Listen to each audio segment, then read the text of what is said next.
Venezuela, The Oil Curse and the Anatomy of a Collapse. Documentary script. It was once the jewel of Latin America, with its oil reserves one of the world's wealthiest nations. So how did these golden days end? How did a nation plunge into a chaos that condemned millions of its citizens to hunger, despair, and exodus?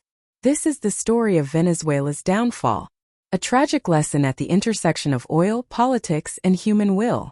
By the mid-20th century, Venezuela's per capita income even surpassed that of Germany. Oil had brought immense prosperity, but beneath this wealth lay a fatal flaw: single-product dependency. The economy was hostage to the volatility of oil prices. The oil crisis of the 1970s showered the country with so-called petrodollars. Yet this revenue led to the collapse of other sectors like agriculture and manufacturing, fed a massive network of corruption, and entrenched deep social inequalities.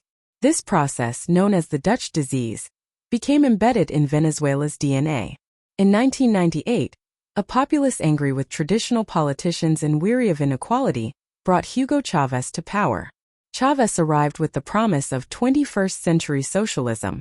He channeled oil revenues directly into massive social programs, missions.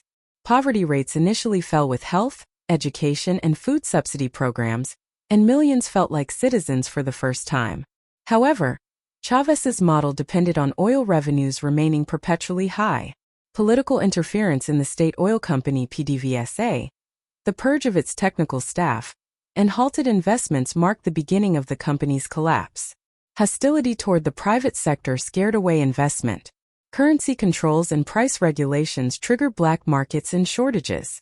While giving hope to the poor, Chavez was building an authoritarian system that eroded economic foundations, silencing opposition media, controlling the judiciary, and excluding those who didn't toe the line.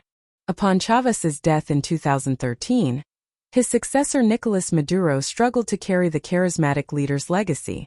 Oil prices collapsed starting in 2014. Production, after years of mismanagement, was at a record low. There was no longer money to fund the social programs. Yet Maduro denied economic realities, defining the problem as an economic war. Hyperinflation forced people to buy a kilo of meat with their weekly salary.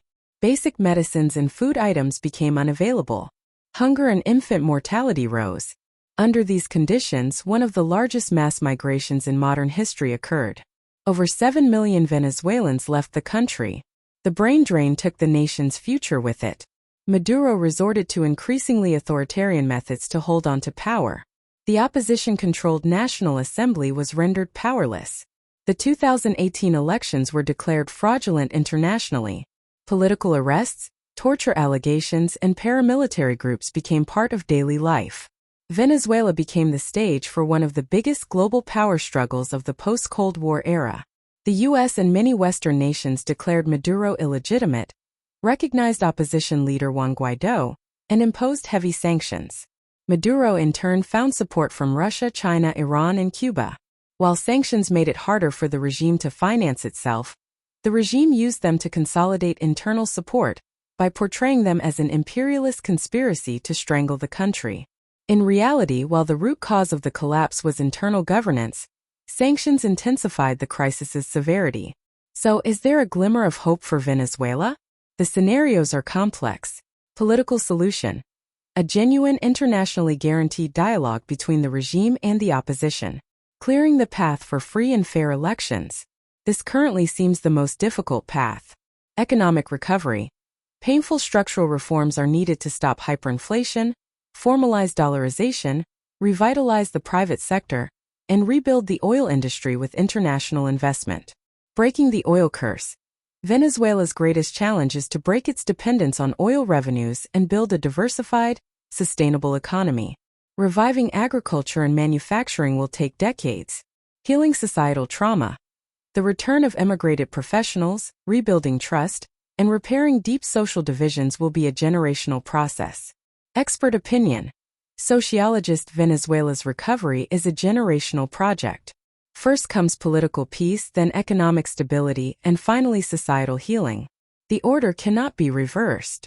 Venezuela's story serves as a warning.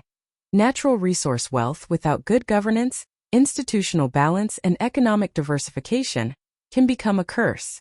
Chavez's promises gave the poor a brief respite, but drove the country into structural collapse. Maduro's struggle to cling to power deepened this collapse and turned it into a human tragedy. Oil shaped a nation's destiny. It carried it to the peak, then sent it tumbling into the deepest abyss. Now the question is, will Venezuela see the light at the end of this dark tunnel, or will the curse of oil and power hold it captive forever?